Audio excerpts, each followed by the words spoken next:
A common axiom is that those who do not learn from history are doomed to repeat it. Another axiom is that we sweat in peace so that we don't bleed in war. Here at the Marine Corps Association, we fully understand both. That is why we offer through our professional development page on our website a comprehensive catalog of battle studies, tactical and ethical decision games, and war games to ensure that not only do we learn from the past, but we embrace the thoughts and decisions that influence the outcomes of some of the greatest actions of the Marine Corps. We have tools and techniques that will enhance both unit training as well as enable comprehensive self-study.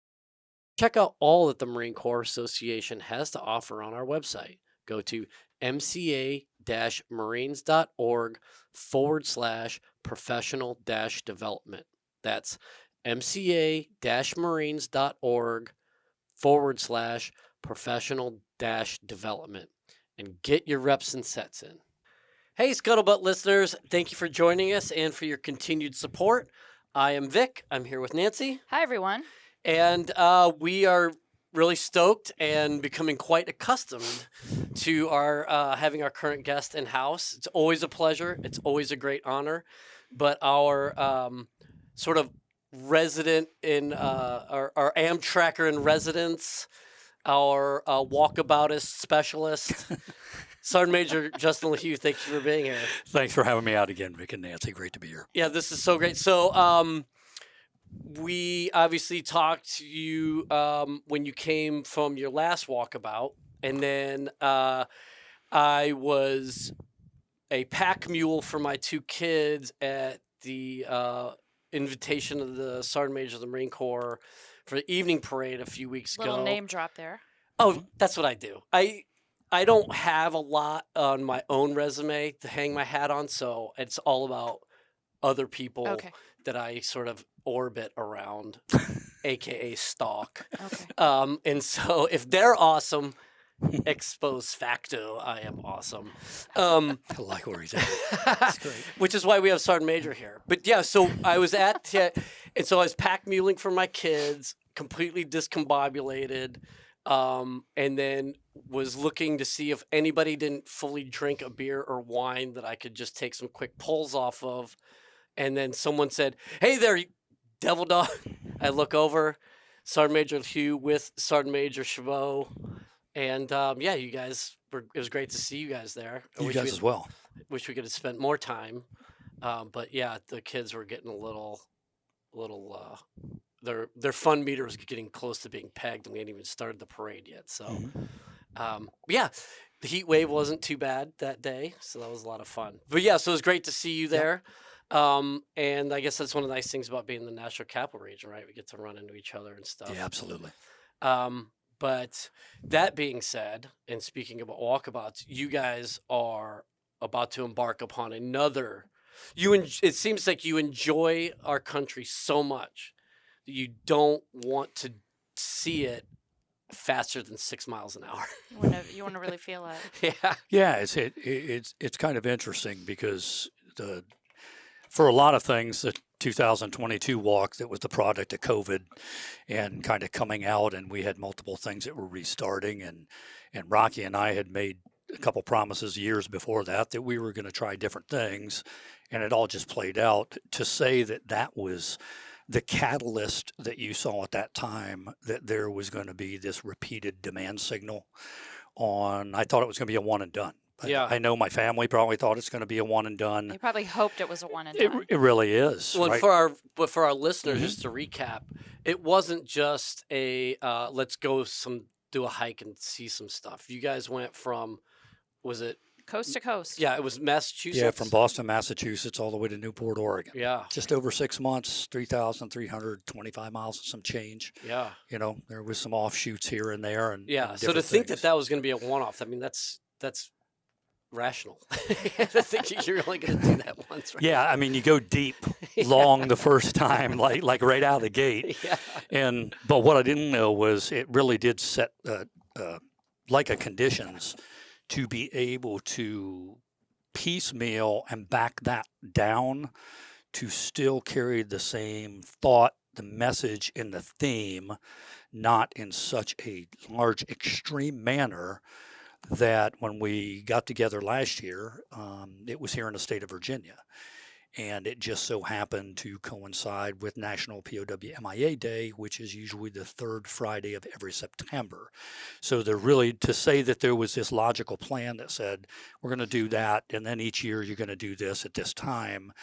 None of us would be married if you were doing 6 months out of a Yeah, year, and that's right. not your career, that's not your job. Right. So last year it was roughly about 300 miles. We kind of got the band back together, and we had did a walk that coincided with the DPAA's ceremony in the Pentagon. And Director McKay was very, open to love to have you come in. We're right here at the War Memorial. We walked right over to the 9/11 thing from there, and then came into a very beautiful ceremony that happens every year at that time in recognition of National POW and MIA Day. So it was one of those things, again, after the Virginian one, you kind of put it on the shelf, you go back to doing what you're doing. And then conversations, Vic, when you're talking with good friends, it's like marathon runners. You know, Brad Anderson that works over there with me at History Flight as the Chief Operations Officer, that came on here in about the past 8 months, went out and walked the Bataan Memorial Death March Right. with me this We year. covered that in Leatherneck. Yeah, in March 3, and that ties into the mission of what we're doing. Right. I had done that before. This time, though, I didn't have to do it in a uniform and Marine Corps boots and a pack. So I looked greatly forward to it. And we got to go out and have some great conversations, and you really get to see how it still affects families all these years later. And then you see like 5,000 to 9,000 really great people, kids and everybody else, that are coming to the middle of the desert for no other place, knowing there's a huge suck factor to this. Sure. And they're all going out there to walk in honor of the missing in action, which, other than like the Marine Corps Marathon and the Army and all that, this is really the most American, like, focused 26.2 miles that really nobody ever knows about. They know about the Boston, they know about other things like this, but these are qualifiers for those. And there are people that come and run that, but a majority hikes it. And so when you start doing that, you start having conversations again. And when I was having conversations with Rocky, a lot of times it was either we have physical ailments, you have different things, you're getting a little bit older, maybe you don't want to walk 500 miles all the time, maybe you want to do a different thing. And you get this temperature check like marathon runners. Like everybody that I know that goes and does something that really is challenging, pressing, they put all their effort and their energy. You need time to decompress after that. Right. And the first thing that normally all the good ones say is, I'm not doing that again. That's my last marathon, or that's my last. And then next year, ask Rick Nealis and the rest of them, right? Yeah. Next The ground year, pounders. Yeah. here they come back after they've had their bodies rest or heal, because it isn't so much just the challenge of having to go do the same thing repeatedly over and over again. It's never the same thing over and over again. And in segments, there's something different happening. Just like when we talked about reading the same book over and over again at different ages, you take different things out of that book. So if you're running the Marine Corps Marathon for the 9th time, the 9th run was not like your first run, was not like the 4th. The people around you aren't. And so I got a temperature check from Rocky again, who was kind of saying, I kind of miss, I miss some of the solitude. I miss the conversations that we have. And more importantly, you miss the people you get to meet along the way. Yeah.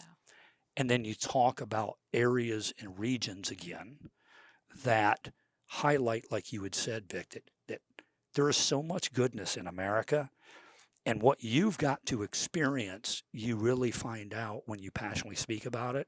I always feel a little bit sad that if I come across people that's been alive for a couple of decades, and then you're telling this story about a place that either your parents took you to, or you got to go repeatedly, and it's second nature to you, and then you come across these people going, I've been alive for 50 years, I've never been there. Mm-hmm. And you're like, wow, I wonder what your perspective would have been if you were exposed to that 30 years ago, like the impact on your life. Right. And that is how we kind of looked at the map. we looked at what we have going on in History Flight with a couple other things like the Amtrak Memorial and different things like that, right? And found it's September 11th. And a couple weeks later, that's National POW MIA Day again. So 6 months ago, that's not even hitting you. But something tells you to start looking at the calendar again, and the stars start lining up again to where you're going, I think we can bust the dust off of this. What do you think about this? And then you get together with 2 or 3 really good friends, and you start talking, and then they say, what about this? Or what about this? And as you know, Nancy, when you Yes. get around really multiply passionate people and no one ever has the whole plan, when you get other ones around you and they're saying, what about this or this? You just start spinning to go, oh, this is too good to not do something Right. with it. And Right. that's what led us to this year. Well, so let's get into the nitty gritty. I'm a journalist. I'm going to ask the who, what, where, Absolutely. all those questions. It's really all I know how to do. Yep. So tell us when you're starting and where you're going. It is going to be starting on 9/11, September 11th, and it is going to be on one only of a national all-American highway in the Florida Keys. So it's roughly, anywhere you map it, 113 to 116 miles from Key Largo, Florida, which is right on US 1 that dumps Yes. down into the Florida Keys, historically also known as the Overseas Highway. And that Overseas Highway, you always see everybody taking photos of the southernmost point of the United States. And Yes. here's the colorful buoy, and that ends 0 marker, or the other end, in Key West, Florida. Yeah, And it's beautiful. it is. And the end date is National POW MIA Day. And down in Key West, Florida, there is a beautiful little cemetery. In 1998, the battleship USS Maine exploded in Havana Harbor. And there is a lot of guys that were still missing in action that are unknown, buried underneath unknown headstones, that most of America have no idea about any of that anymore. Right. And they're buried in this nice, beautiful rectangle sailor's monument above that. And we're talking multiple, not just sailors. You know, you have Marines, you have everybody that's there. And a lot of people see the Keys always as like this party place, and this is what they do.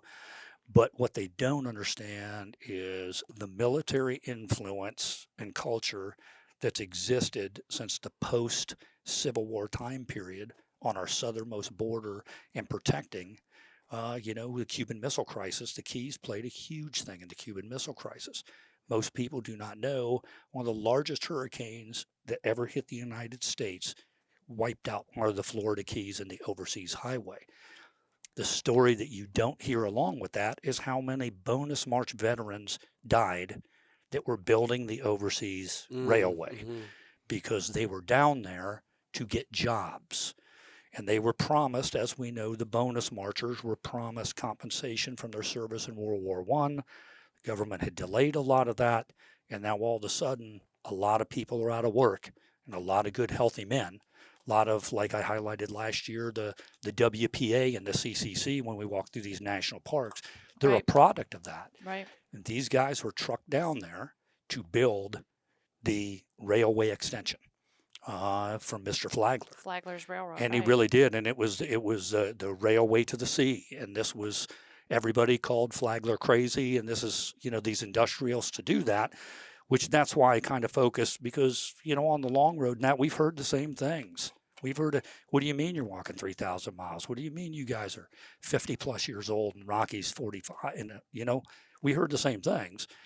And then after you get to a certain point, you don't hear those things anymore when people see the possibilities and what's happening. So there was the tie-in of selecting the Florida Keys.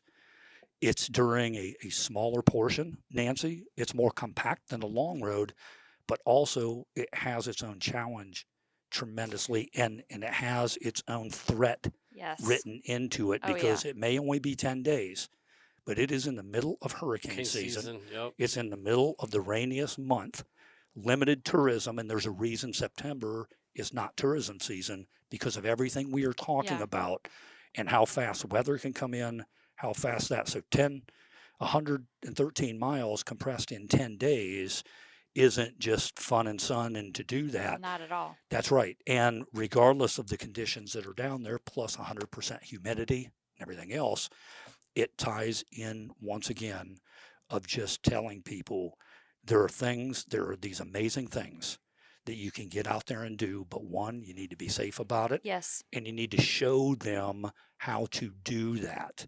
And at the same time, you get to expose another great American section to the world through the lens of your own camera, or interviews with the public, or stopping along and talking and saying thank you to the firefighters, the police officers, and everything that when the nation came together on 9/11.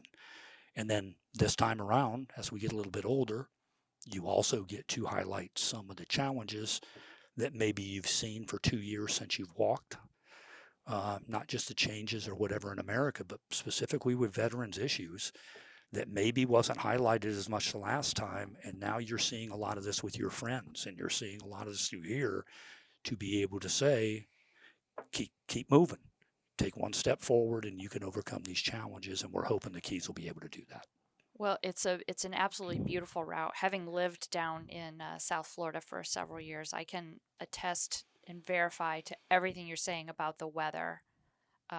And you forgot to mention the mosquitoes. Be prepared for the mosquitoes. Bugs, mosquitoes, and everything. And the snakes. But a lot of your route is going to be over water. Why? Because it's one, naval traditions. We're both Okay. Marines Awesome. that are on there. And the other thing is it's a different scenery. Beautiful. We didn't have that in 2022, and even in 2023 across Virginia. You have small lakes or something that's off, but to able to, I've driven that highway numerous times Yes. before. And when you're driving it, you drive it. Yeah. You know, I'm not looking out the window. I'm not, because it's a one lane highway in each way, and it's a dangerous highway that's channelized like that. And then it goes over more than 40 different sets of bridges. And on those bridges, you know, those cars are closer in certain periods than where they were gotta at pay walking across attention. America.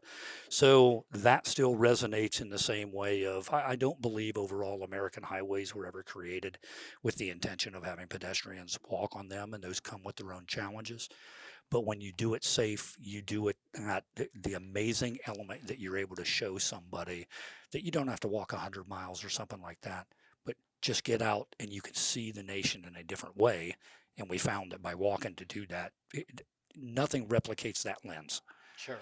So talk about the safety piece a little bit. How are you going to stay safe? And also, because so much of that is bridge routes, it must add an additional challenge in terms of logistics, where you'll stop, where you'll stay. Because if you're in the middle of a bridge and you've had enough, too bad. You got to keep on moving until you get to land. Yeah, that's a great question. If first of all, you're smart enough to start training a little earlier, because you do understand, you remember the conditions in 2022, you remember when you went from a dead stop and started to try to do this, and it took like 3 weeks to start getting conditioned.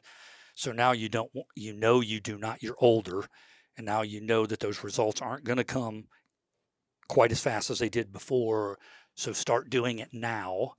And the best thing that I have here in the state of Virginia is we have the humidity, right? Right. So Yes, we do. Yeah, you're starting to train ahead of time to be able to have the conditioning, because it always starts with conditioning comes all these other options for you. But if you don't have the conditioning, your vision, your safety, and everything else is impaired, because you're starting out with a fallible product up front. So Rocky and I started to put out a couple of videos of huffing and puffing and doing different things to kind of say, look, you know, we're about a month out. And here's what we're starting to do to show people the safety element. Yeah. Don't just start cold to do this. And then also mapping out and telegraphing, this time with the great help again of Brad Anderson. You know, he put together a great news release. And this news release actually went out farther than the Long Road news release in 2022. So that means it's starting to already generate and get to some of the places it needs to get to in order to have people understand, one, what's going on, and two, how they can help. Yeah. Because that was the best thing, if you remember, showing across America was Yes. the goodness of people after they knew what you were doing of we want to help. They have to know what you're doing in order to do that. And you also have with the keys, you don't have 77 miles in the middle of nowhere. This is 100 plus miles, but you don't walk long distances without seeing people or houses or boats or anything else. So the safety is also to reduce the humidity, reduce the heat. There's more access to people to help you, that you don't have to sit there to try to wonder, like you just said, Nancy, I'm 22 miles from civilization. The weather is moving in. What are we going to do? Now I'm in the middle of civilization. The weather is moving in. And why are all those cars driving towards Miami in a very big hurry? Right. Right. And maybe you're figuring out something a lot quicker. Mhm. And then there's firehouses, there's police stations, Right. there's VFWs, and there's a lot of the veteran community that is retired that lives down in the Keys to be able to have that outreach. So that's all part of the safety that was written into this. Yeah, Well- so that's what I was thinking as far as like first responders and emergency services, with you guys out, sort of like you said, whereas even in some of the more austere locations you were at, there's at least a perception that someone can get to me fairly easily when you're out on one of these miles long bridges. What do you guys have to mitigate if there is an incident? How quickly, like, are they monitoring you? Are they going to tag you guys with something GPS? Yeah, also family or- service radios. We tried those Yeah. across the United States. A lot of those are line of sight radios when you can connect in case your cell phone goes out or something like this. You have other things. You have the GPS indicator that basically says this is where the individuals are at. The best thing in this one is if I have to dive out of traffic, I'm going to land in the water. Right? Very true. Before, you never somewhat knew How what are you going to get back out onto the bridge? well, it's a good thing I'm an Amtracker, Yeah, that's right. and we all Oh, man. and we all Surf have those, Yeah. and you hope that's never the case, right? But you also plan for something like that from Sure. a lot of the lessons learned on the last thing, about how a lot of times you just don't, even though it's a great conversation, you're not going to walk side by side on a 7-mile bridge. No. Yeah. Okay. And we learned out there in 2022, Rocky and I got a really great system. And that was when I had a cart hitched to me that didn't have a lot of mobility that was on it. There were some dangerous times. It takes me a little bit more to get out of the way than it took him to get out of the way to do that. So when you're walking an eighth of a mile ahead of somebody, or you're doing that, and it's just like mountain climbers, you're within eyesight of each other. As long as you can see this, you have rules along the way that says, if X, Y, and Z happens, this happens. Someone stops. Somebody sits where they're at. If they don't see somebody inside of 2 minutes, they start closing the distance. And the long road for the past 2 years taught us those things, so we're not starting fresh again. Because there are going to be some choke points, and there are the biggest thing down there when you look at the blogs from the locals, because that's what I do. I have people that live down there. We also have the fellow I've been working with for years, Mark Noah, and his family. He operates out of Big Pine Key. So you talk to the locals, you get the information. I'm from Ohio. We read the Farmer's Almanac. This is how we do this. So you talk to them and you get the challenges. Like you said, Nancy, the mosquitoes. Okay, now we know that. But I also know what it's like on every Friday when people in Miami want to go to Key West. Okay? But I also know what it's like every Sunday when people have to get out of there. Right. People are flying through. And then throughout the week, you get slower traffic, you get longer traffic. So there are elements of a 10-day walk that you're going to have the peaks and valleys that it's a good thing we did what we did for the past couple of years, because piecing Virginia together, piecing the 12 other states together, they're really, other than walking over that long body of water or channelized on a bridge for a short period of time, you're thankful that you got to experience all those other things to allow you to better plan this time around to help mitigate the fact of any of that there. And then what you outfit yourself with, right? We didn't carry cots the last time. We carry cots in the Keys.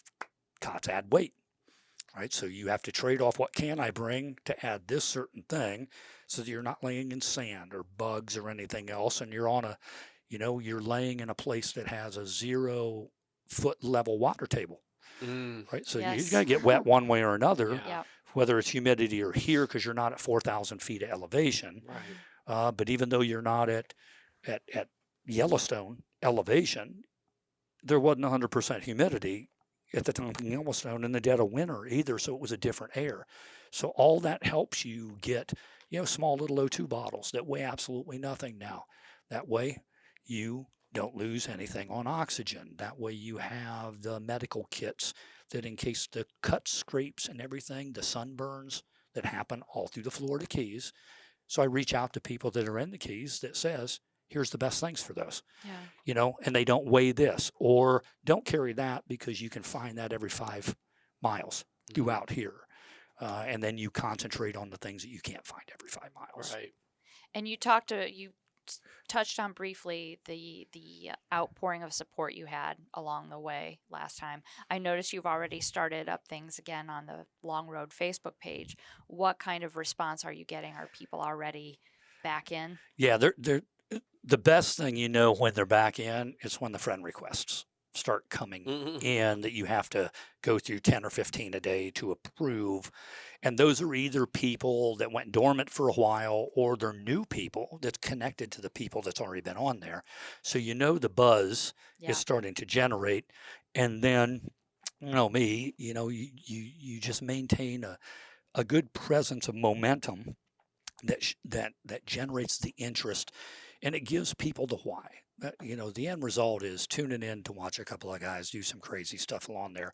There's a good Joe Rogan element to everything on watching a Joe Rogan podcast because anything can happen on this. So Sure. out on the log road, watch these guys because anything can happen out there. But the best part of this is anything can happen is tied with this really great reason why someone would be out there trying to do this in the first place, and whether that is generate interest so that black flag that so proudly still flies out there, that people still remember the service and sacrifice that goes along that. And that's, as you know, what started the 2022 walk. And then the other one is there's a lot of people with a lot of challenges out there, and some of them are afraid to say their challenges. Some of them are just watching other people to see how they deal with their challenges. And then by showing the challenges you're having along the way, and Brad Anderson and I talk about this all the time, is just a lot of times you don't have to say really motivating things. Just by your own existence and just showing something every day, you never know who is watching. And by you doing that, they're saying, if they can do that, then I can do that, right? And by their actions, they're speaking to me. They're not doing that, but they're doing this. And you're showing them, as a lot of people are out there, and Nick, you've held podcasts on it before. Nancy, I've heard you talk about this before. A lot of learners have really bad transitions. And you can't put a finger on it because everyone's is different. So to be able to take a one-size approach to say, do this and that fixes all your transition problems, it don't work like that. And you have to calibrate and show people, I think, that even if you look like you're very successful at what you do, this is challenging. And the theme this year that I got together with Rocky and I said, we're going to put a theme to this again this year. And not only is it the POW-MIAs, now it's helping veterans, but it is, we're the third year into this now. The long road is never ending. The long road is people's lives. And everybody's life has its own long road. And your long road is the whole timeline of your life. Even when times are good, you need to prepare for the times that are going to be bad, because you don't get to a point in your life where everything's just good, because then Monday shows up And well, I didn't plan for that. And now there's this roller coaster in life that ebbs, if you hope you do it right, through decades and intersects with these great things in your life. And you're sitting here to go a lot of times with people who can't understand why things are happening to them. Well, they're not just happening to you, they're happening to everybody around you. And also how you take these on with your own kids, with people, your neighbors, and how they look. You just never kind of know who you're helping along the way. And when you're doing that, how much that helps yourself. Yeah. And you hear it with veterans all the time. They want purpose Right. and they're losing camaraderie and they do Community, this. Well, purpose and camaraderie are not just going to show up on your doorstep and just come to you through osmosis. You have to have a little bit of buy-in and go out and do this stuff yourself. Yeah. And when you were in uniform, a lot of that was a lot easier because you fell into a construct where you were exposed to that every day without even asking for it. Somebody told you what your purpose was. And it wasn't just telling you what your purpose was. It was great. When I walked into the thing today, I heard a bunch of screaming around the corner Yeah. for a good reason, right? Yeah, There's practice two and Marines drill. practicing drill out Mhm. here by these things. And there's another two Marines that are, I think, staff NCOs. They're helping those younger ones do whatever, right? I didn't expect to hear that back there today. I don't know if anybody else is hearing that out there today, but that is a purpose-driven life. Somebody's watching over those individuals to make them prepared or to help them along the way with their skill sets to do that. The other individuals are clearly not performing their basic function and job today. They're in a parking lot learning how to call commands. It all kind of ties in together. But when you were in the Marine Corps, there was that every single day. Even when you showed up to work with no plan, somebody was going to give you a plan, like you had said. You're going to fall into something, or you're going to intersect with somebody that's got something going on that day that you can either help with, or you can cheer them on, or you can just take a break like I did today to look over there in that parking lot and go, good on them. You Well, know? and not to, and I mean, I Yep. guess to talk a little bit what we were talking about before we started recording is, as much as we joked about the plan or the absence thereof, when it does go sideways, and they usually do, you have someone to turn to and go, man, that sucked. Remember when that sucked? This is sucking and we're together as this is sucking, right?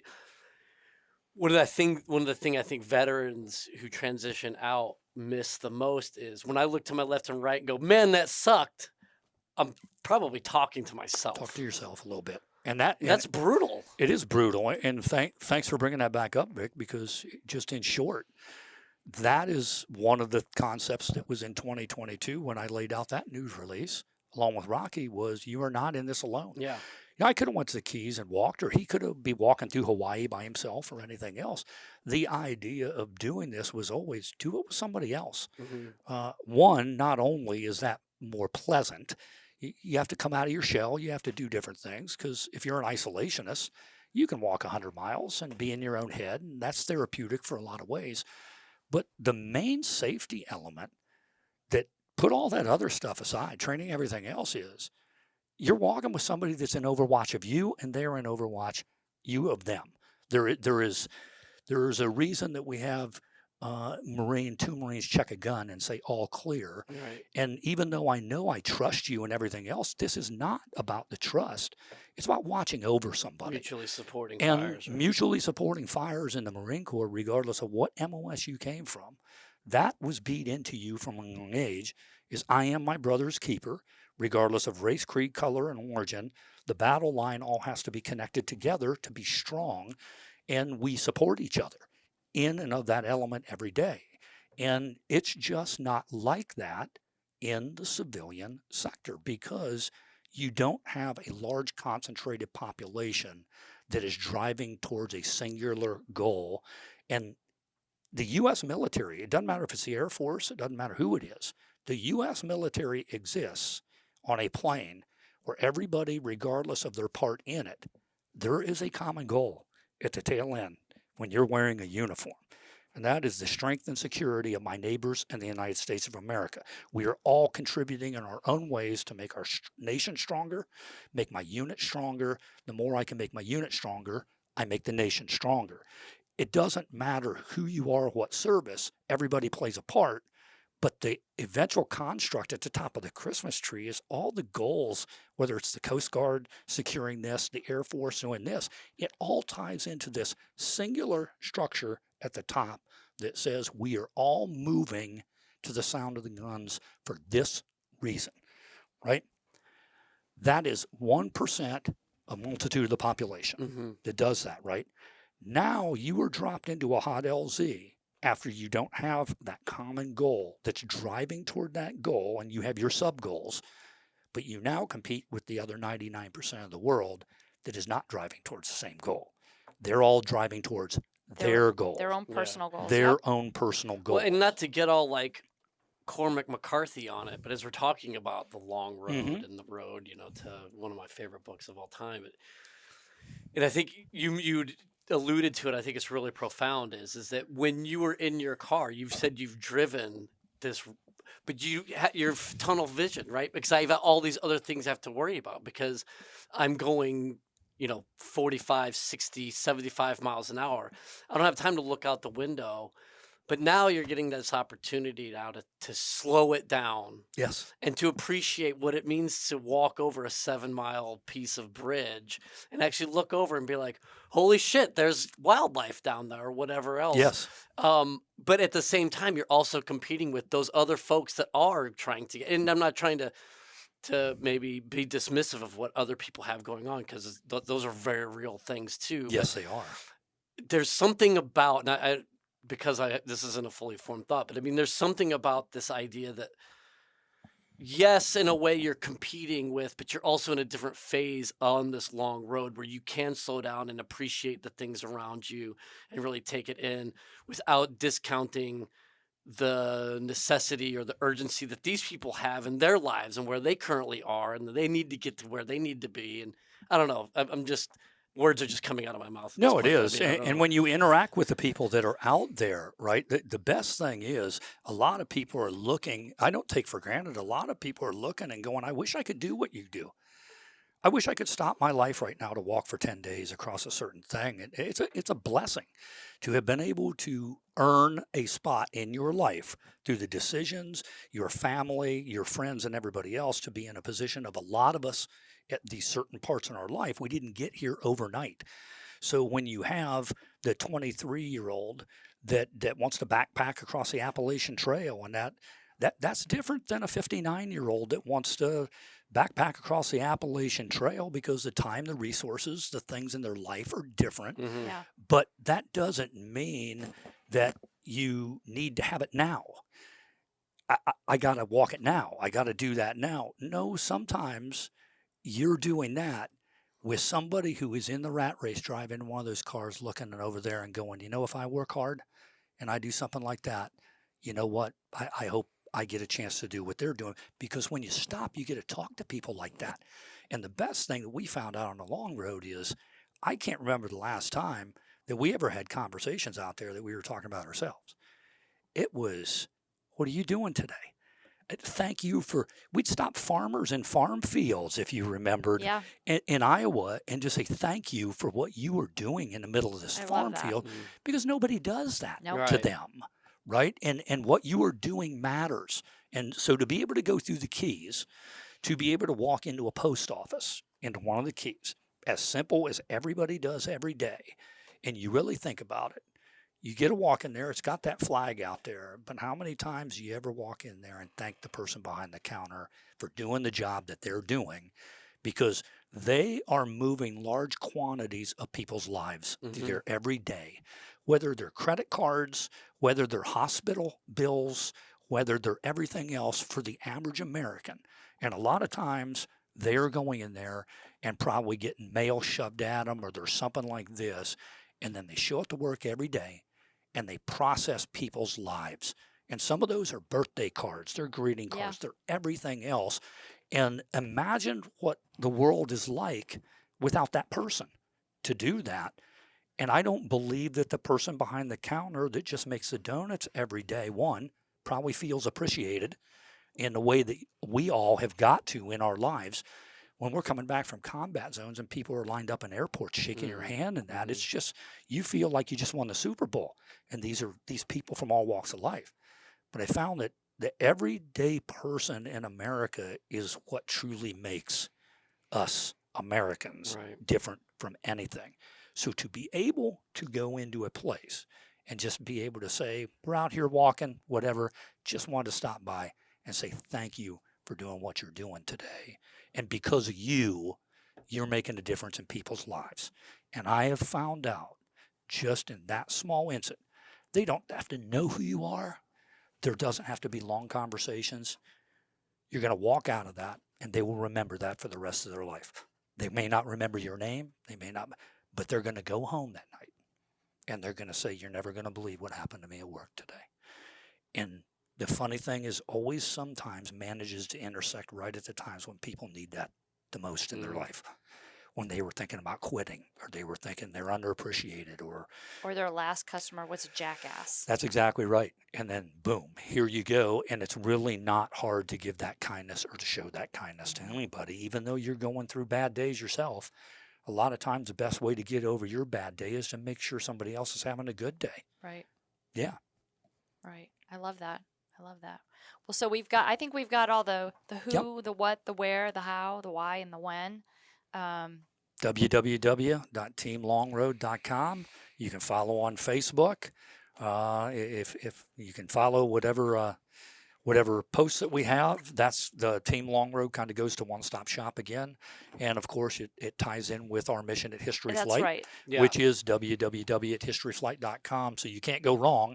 You're going to multiple intersections that all intersect to the same purpose. And ultimately, that's what we want to do, is raise awareness about History Flight and what History Flight is doing and what your mission is. Yeah, absolutely. And some of the challenges that you've been faced with now.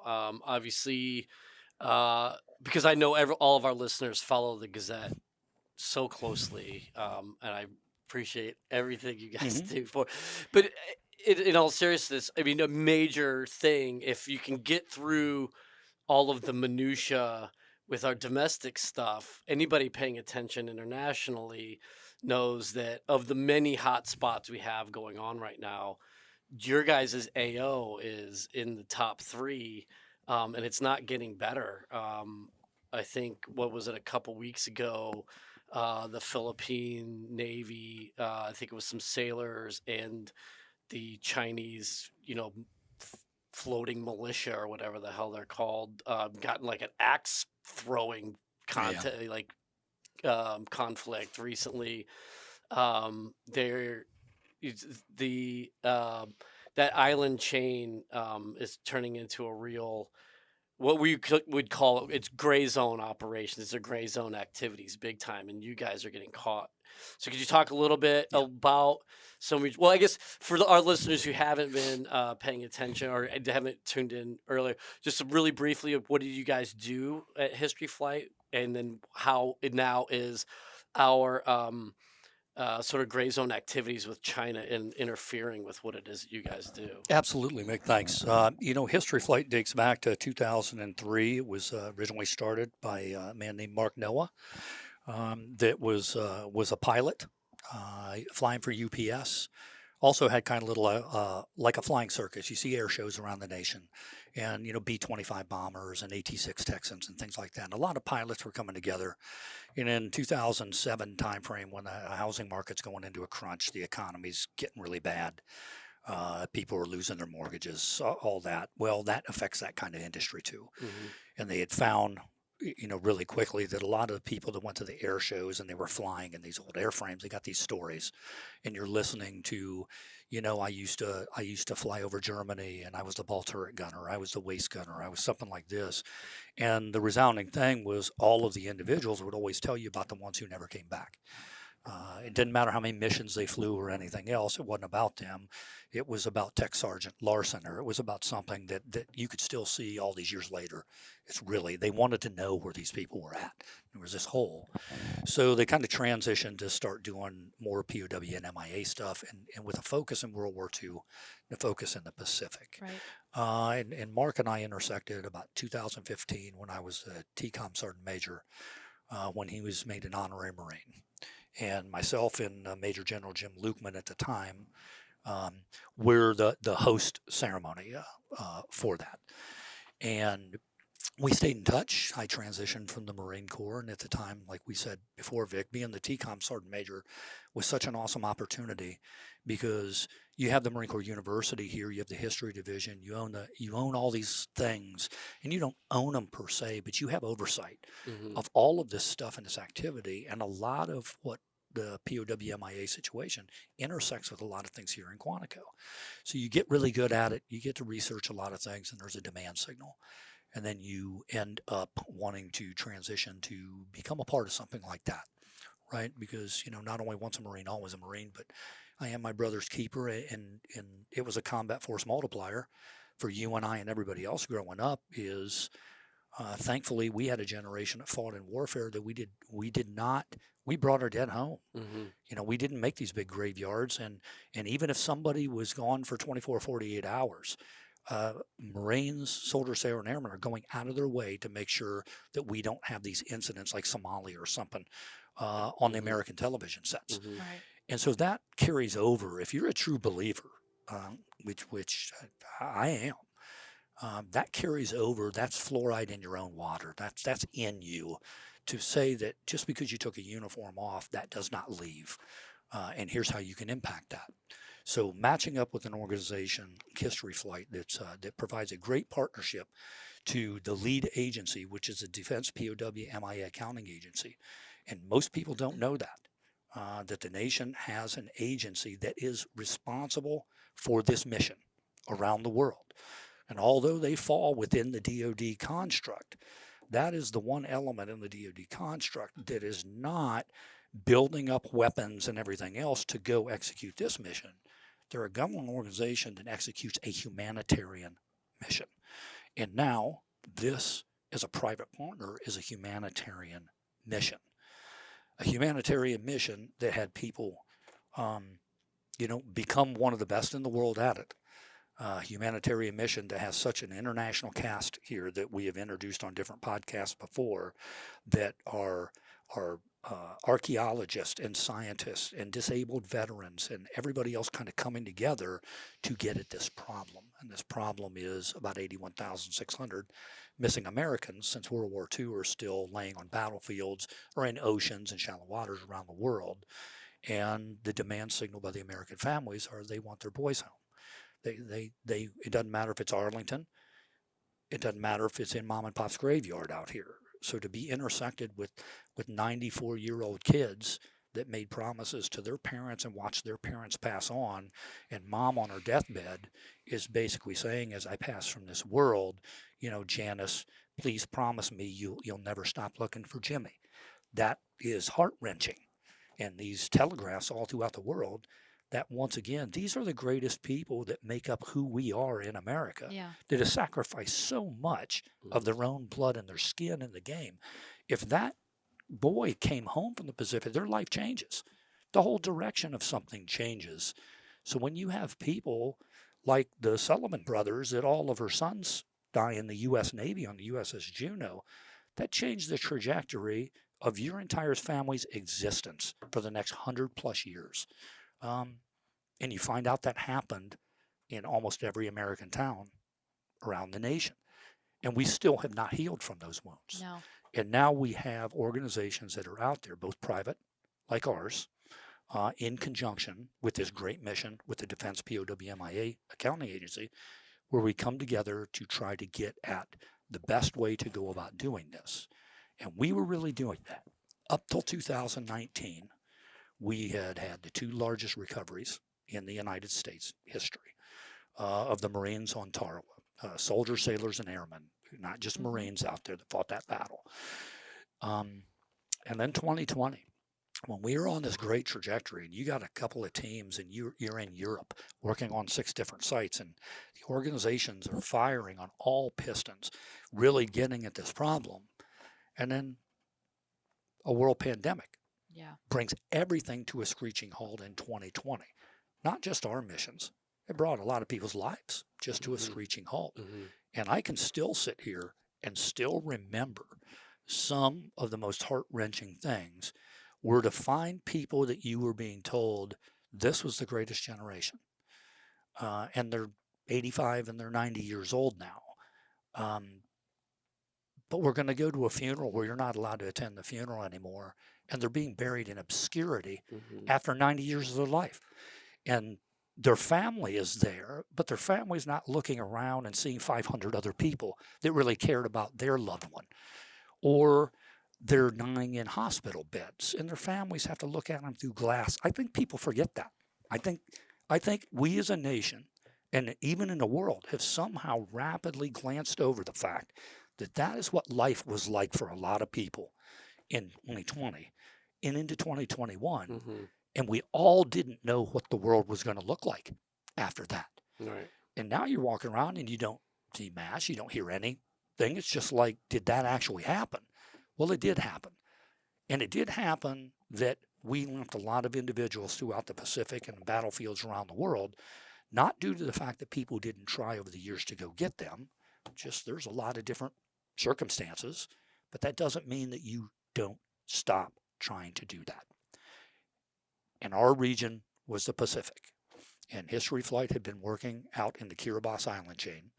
And the Kiribati Island chain, for those people that do not know, is part of the island hopping strategy early on in the war as we're securing these islands to get all the way to mainland Japan. You can kind of take the Marshalls, the Solomons, the Gilberts, and you can just kind of overlay them between Australia, the coast of the United States, and northern China, and you see this all falls into this certain region. And as Marines here, for the most part, we all, under General Dunford's plan and guidance and everything else, repositioned to the Pacific. And people were doing this years ago because we've been watching this for a long time. This just didn't show up.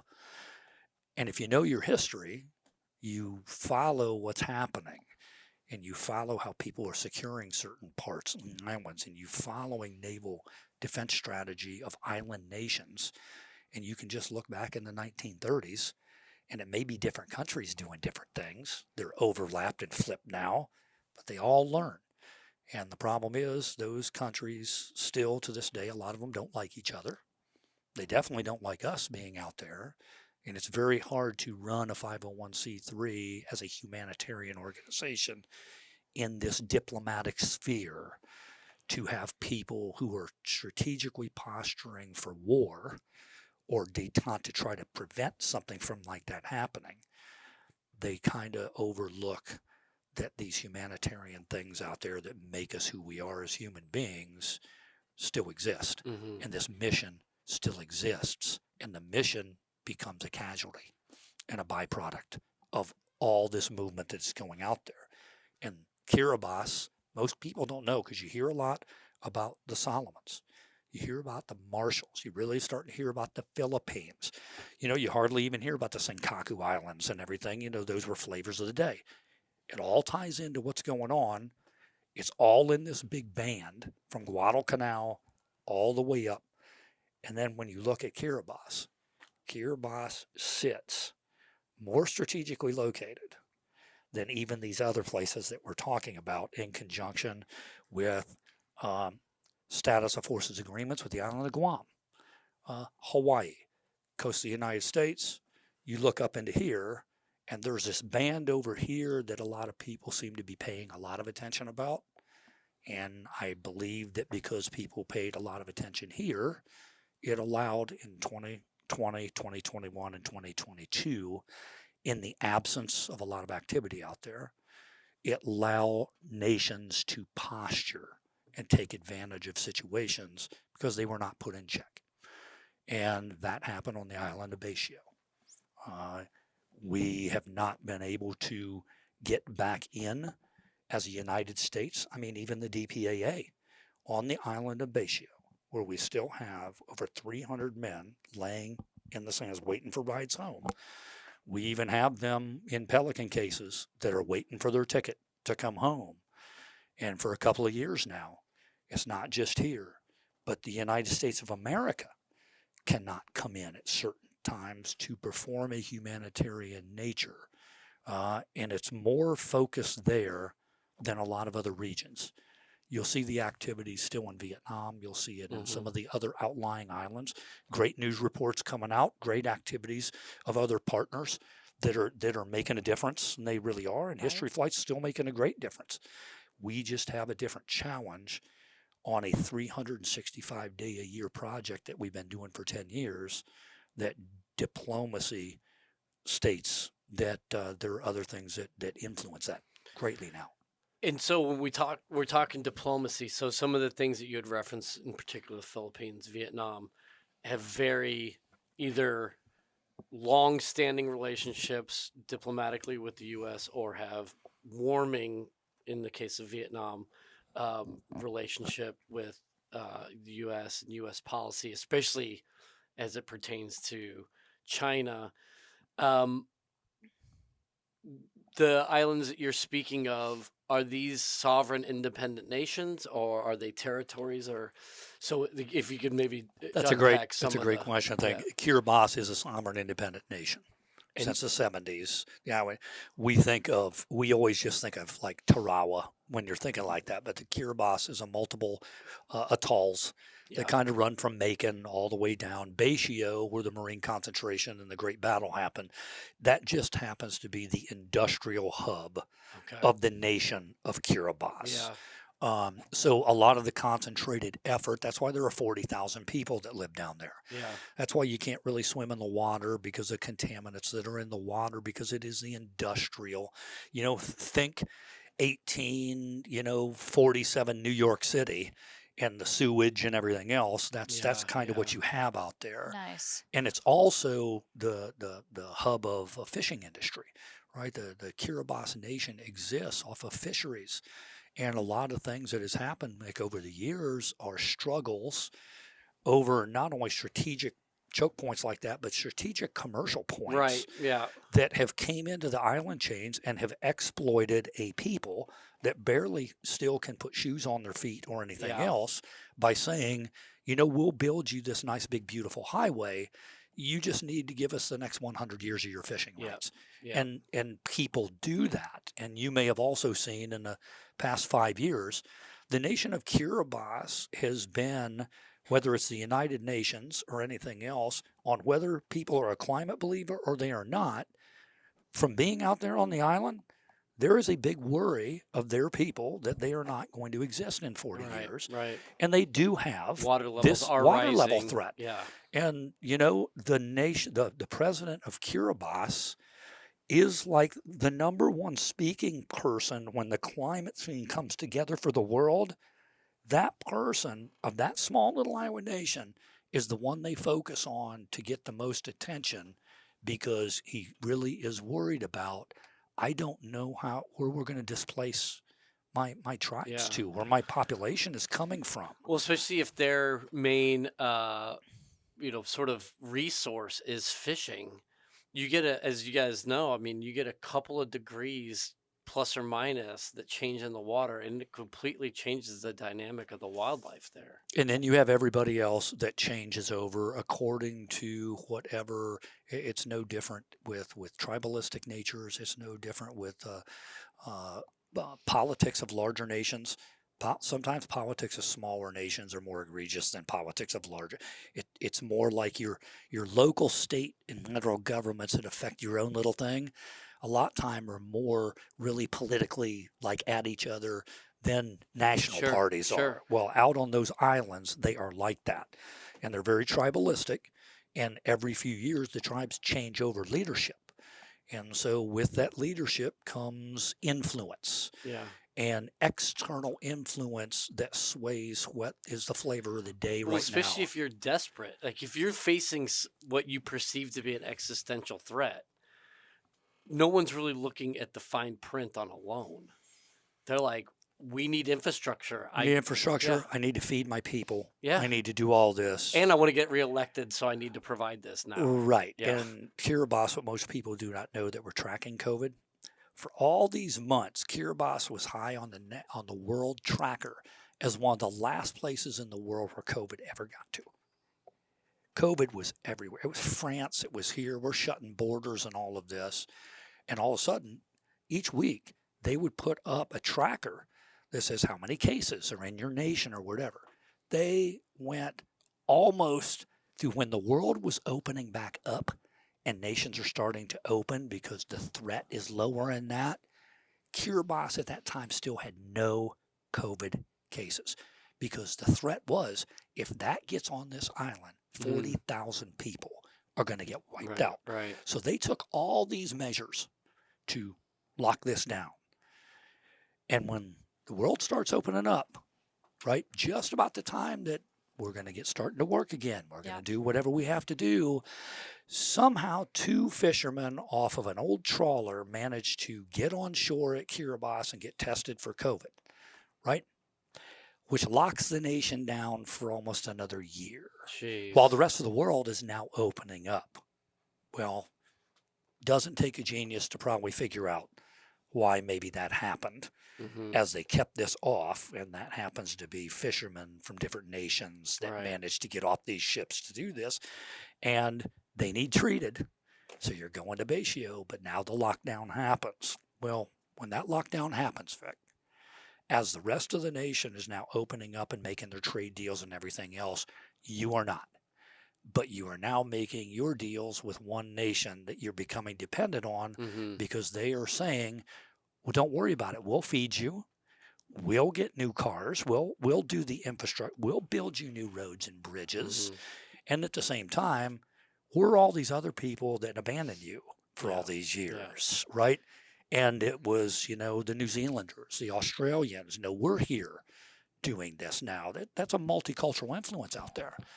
But now there is a Chinese embassy in this little Kiribati nation that did not exist as a larger, robust thing here. There is now a small 1 and 2 person U.S. consulate. These are things that did not exist that are strategically operating in a humanitarian space now. And you're also in the middle of a space that you have the New Zealand High Commission, you have the Australian High Commission, you have multiple national influences that are out there.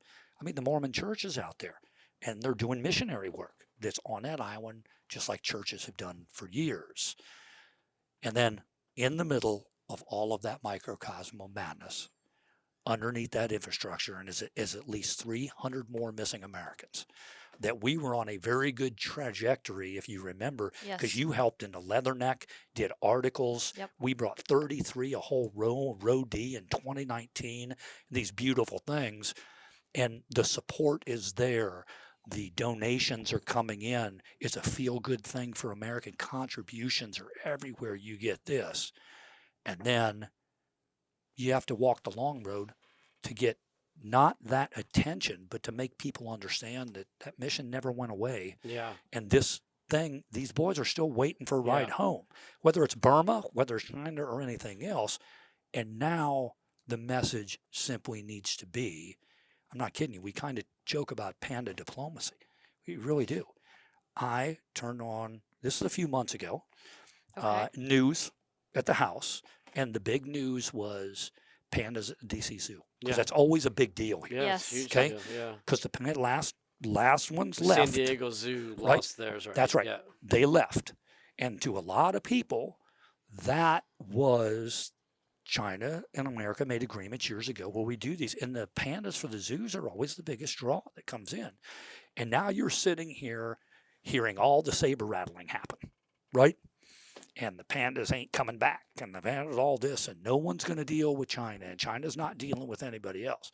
And then I looked at my wife, and I'm like, we can't get on an island on a humanitarian nature to bring home missing men after 81 years, but we can make a deal to keep getting those pandas here to these zoos. Isn't that interesting? That's very interesting to me, that the demand signal to still bring pandas to a zoo with countries of involvement like this is greater than the demand signal to continue the humanitarian work to get these men home. And the thing was, at the time that these individuals are fighting and dying, even on the Doolittle raid, who was one of our biggest allies? Yeah, it was China. It was China. Yeah.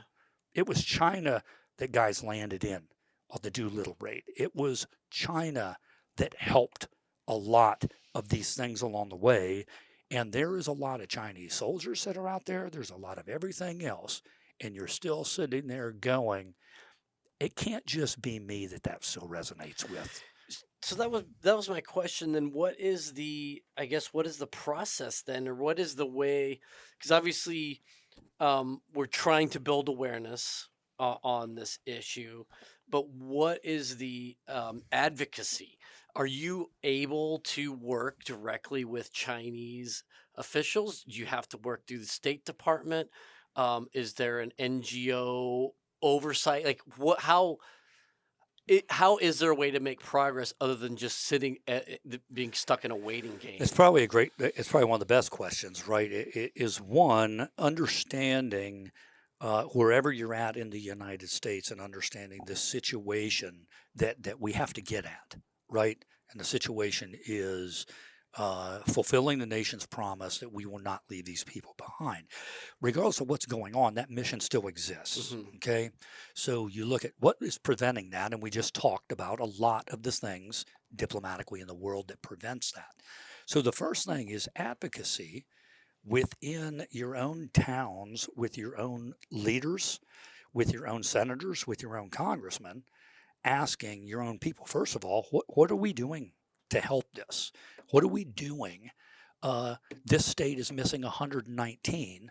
What are we doing, Senator and Congressman so-and-so, to help change this diplomatic influence? Because this has nothing to do with spying or strategic positions of warfare, even though they're disabled veterans or anything. This is a humanitarian world thing. It's just like a World Health Organization. Right. It's like what's the sites like the pyramids or anything else.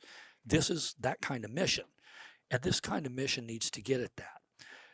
I don't know, to be honest with you, Nick. This is not an easy question that has an easy answer, because diplomacy never does.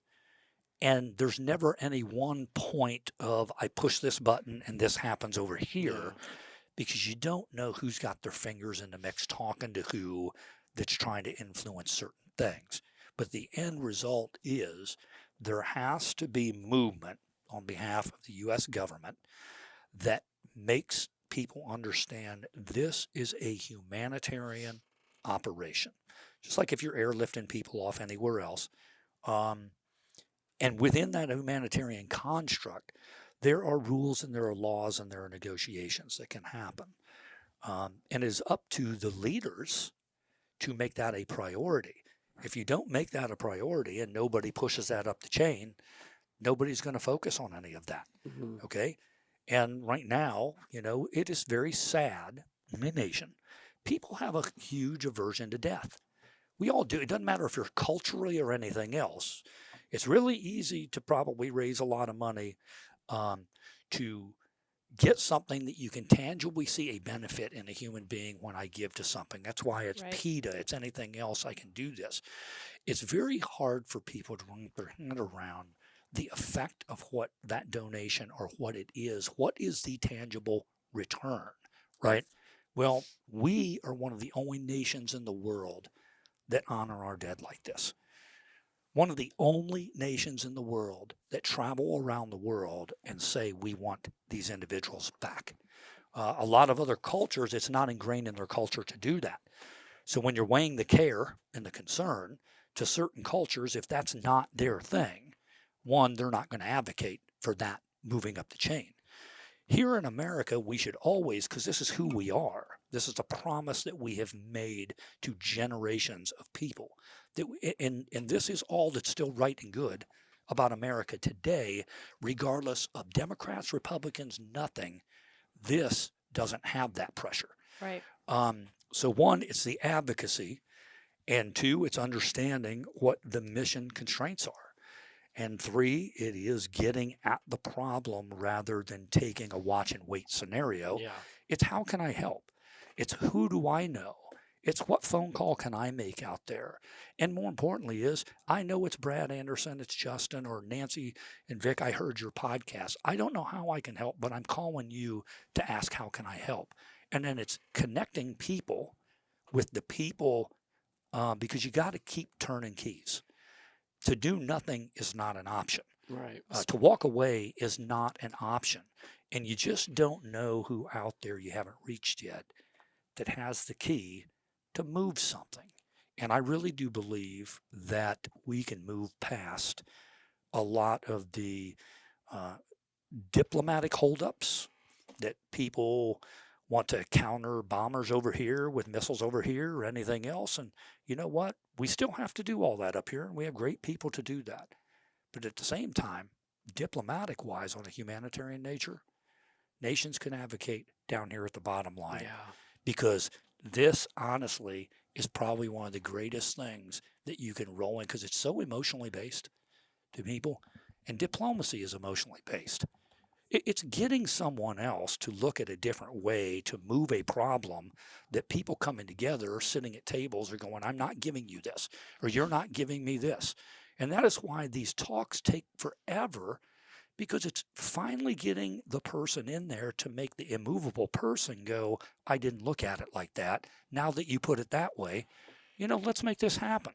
It doesn't really cost anything, and the gains are greater to do that. Right. And I really think that things like this podcast and other things like that, as small as we may all think this is, I think it has a huge thing of generating the why, giving people the purpose. Like we had said, not only Back to what we said. a nation's purpose is a person's purpose.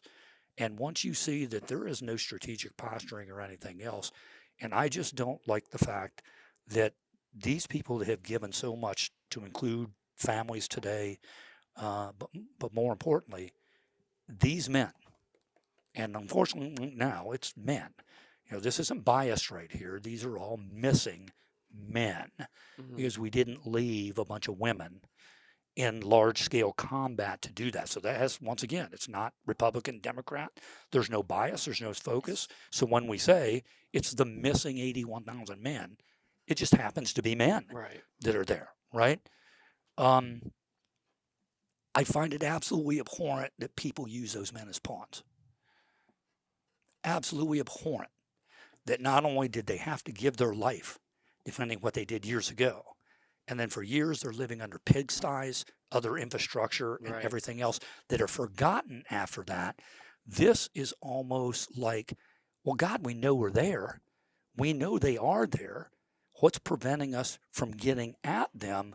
Because infrastructure challenges and everything else, and you're talking about the water, and you're talking about all that, is there's only one opportunity a lot of times. If the ground opens up, there's only one opportunity. And for a good decade, when the ground opened up on Kiribati, one of our people was there to deal with it. A whole team of great people. And then everybody on that island, Nick, knew if the ground opens up, go get those people, right? So then the bones are exposed to air that they've never had. You've got rapid deterioration, maybe all of this now. And this kind of thing that we have going on in multiple things out there, the bones are still coming up. And there's nobody hardly there to deal with any of that. Man. And so there is a system in place in islands to deal with that, because you have to make sure that it's not a local or it's something like this. So there's a cultural heritage thing. Sure. But none of that is really happening at the same time that exposures are happening.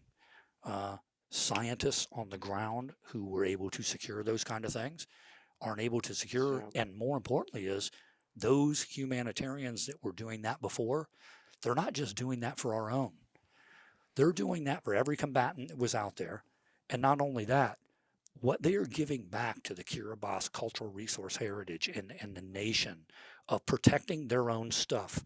And our scientists that are there to give the island of Kiribati their own heritage, because that island is a big part of our American story. It is a huge part. I was in tears a couple of weeks ago when we decided as a nation that for RIMPAC this year, we're going to sink the USS Tarawa as an LHA.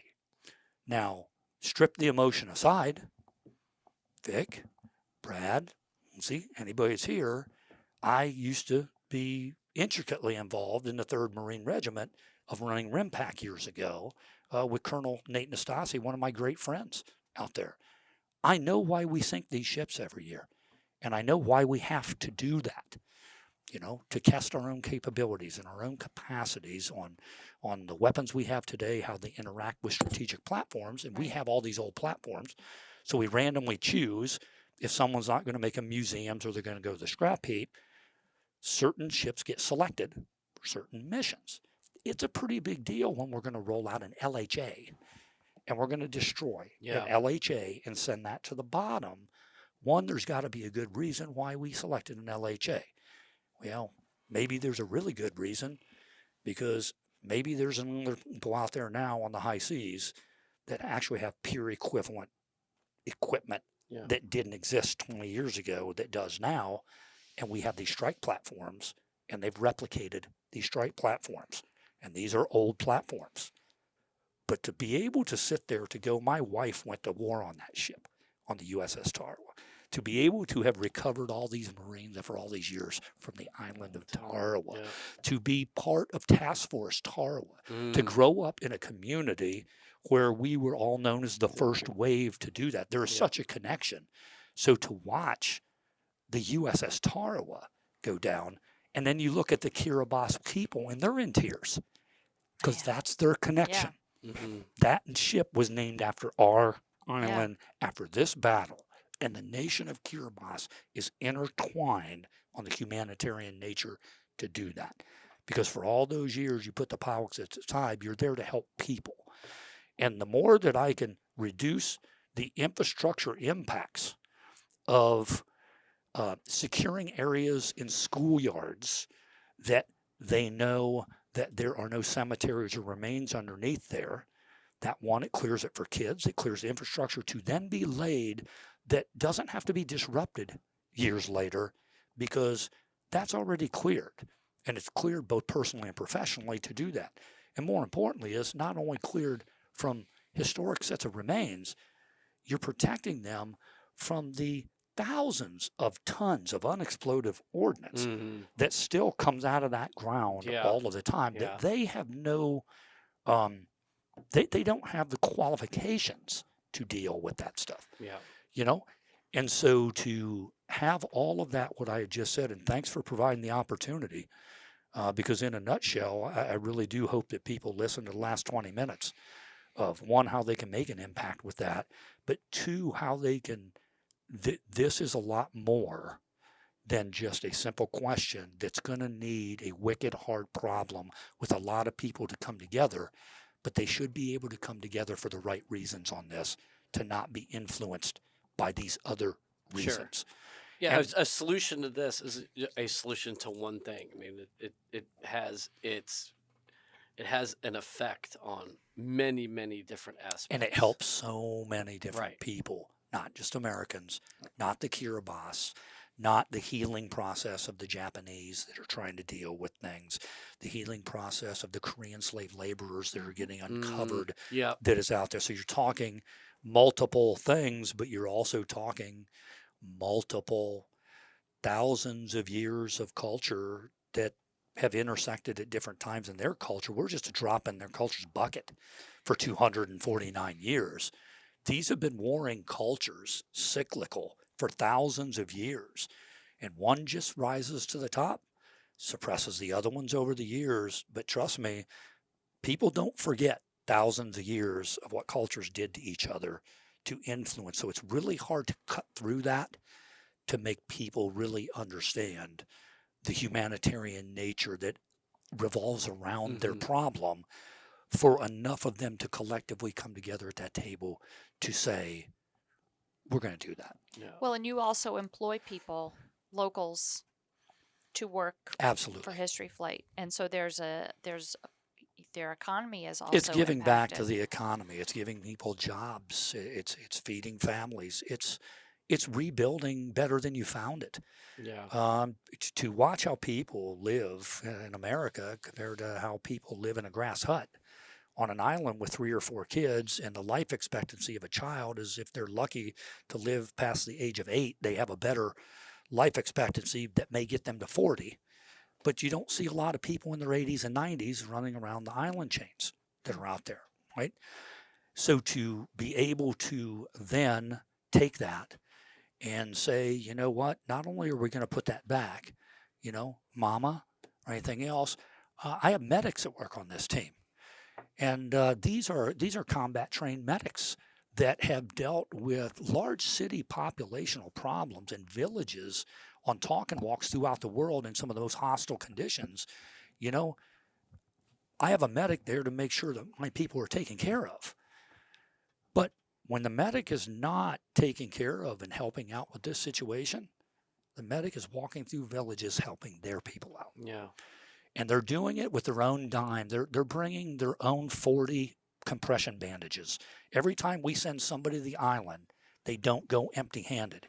You bring shoes, you bring shirts for kids, you bring soccer balls, and we've known this over the years. So to be able to do that, you're exactly right, Nancy, is that is not a selfish nature to do this. It is, one, my people that have worked here care about those people. My scientists look at them like they're their own kids and they're their own family. Yeah. And there's a connection. And right now, with a void of that, it seems that it's very disparate. It's out here on, we had this known thing, and that's not just History Flight, but the Kiribati people had this known thing. And when this happens, we have these people. Right. And we go to them and they help. And they make our lives better. And they build us a different house, or they do this infrastructure. And now they're walking around rudderless, going, when this happens, who is there for us? Right. And that's sad to me. It is. Very sad. Well, Sergeant Major, thank you so much for coming in and sharing this with us. It seems like what maybe is, you mentioned, sort of saber rattling on something that probably on the surface doesn't seem like it has much of an impact. It's just an opportunity to sort of take a dig without it having a lot of, ramifications, at least in the geopolitical. But it sounds like from the human aspect, it's got a tremendous impact. So, please, for folks that are listening, if you want to get more informed on what's happening, or, God help you, if you want to help, please reach out to historyflight.com. Hit Sergeant Major up on his Facebook page. Absolutely. What else? What other The things? Long Road Facebook page. Long Road Facebook page. You can hit anybody that's over there. You can hear the media over here, Brad Anderson. Or lastly, like you said, it'd just be great. You're a good one-stop shop as well hit for us your up. listeners to Check hit out you up. Leatherneck Magazine. Check out Leatherneck. Yeah. Check out the podcast. Keep doing things. Yeah, hit us because up you can at veteran. Scuttlebutt at mca-marines.org. And if we don't have an answer for you, you can put you in the direction of someone who will. So, get involved in this thing. Obviously, China's probably not opening their parliament doors to Sergeant Major LeHew coming in and advocating for this thing, but we can create enough of a groundswell that at least our congressmen and our senators and folks can start to put some pressure on other people to at least allow some sort of access, and we can turn this diplomatic issue into a human issue where at the level it needs to be. So, Sergeant Major, thank you so much. Thank you very much, Vic. Yeah, this To is you and awesome. Nancy. Best of luck to you. I hopefully will talk to you before you guys step off next month. But if I don't, Godspeed. Fair Thank you. winds, We'll following be following, seas. following the journey. We'll be Awesome. watching. Yeah, we'll it's be, going to be tuning great. in. And then don't celebrate too hard once you hit the keys.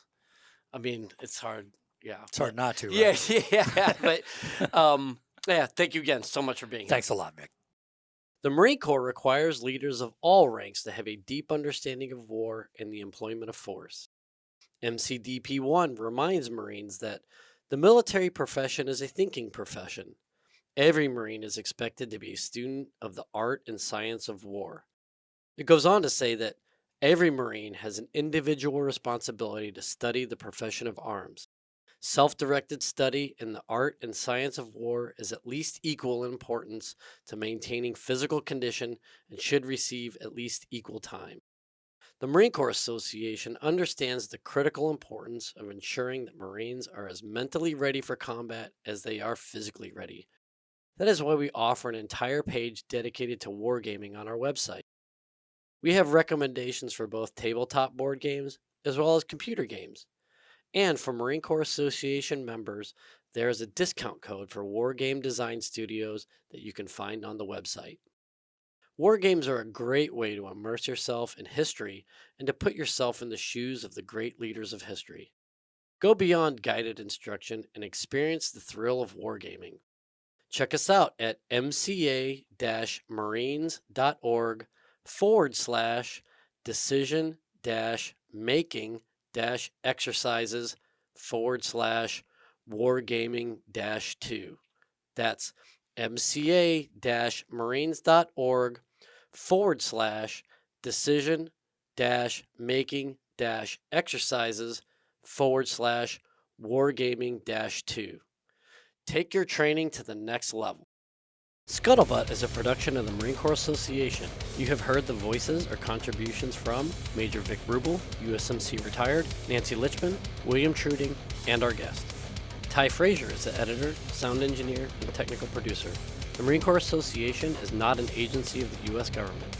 The opinions expressed in this episode are the personal views of the participants and do not reflect the official position of the United States Marine Corps, the Department of Defense, or the Marine Corps Association.